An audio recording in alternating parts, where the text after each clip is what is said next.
കരയുന്ന മിഴികളിൽ കണ്ണീർ തുടയ്ക്കുവാൻ കാരുണ്യരൂപാ വരുമോ? നീറുന്ന ഹൃദയത്തിൽ സാന്ത്വനമേകുവാൻ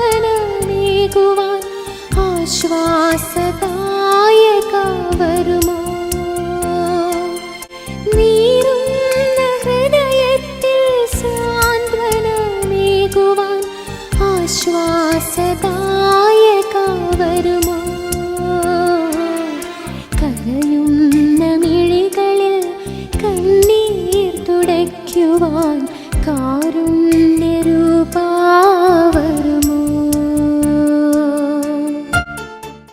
നീ ബലഹീനതയും അപമാനവും ഭയവും അനുഭവിക്കുമ്പോൾ എൻ്റെ സ്നേഹത്തിൻ്റെ കൃപ നിൻ്റെ ഹൃദയത്തിൽ ഞാൻ നവീകരിക്കും. ഒരിക്കലും പരാജയപ്പെടുകയില്ലാത്ത എൻ്റെ സാന്നിധ്യത്തിൻ്റെ കൃപയാൽ ഞാൻ നിന്നെ താങ്ങി നിർത്തും. നിന്നെ ഒരിക്കലും ഉപേക്ഷിക്കാത്ത സുഹൃത്താണ് ഞാൻ. നിനക്കത് മതി.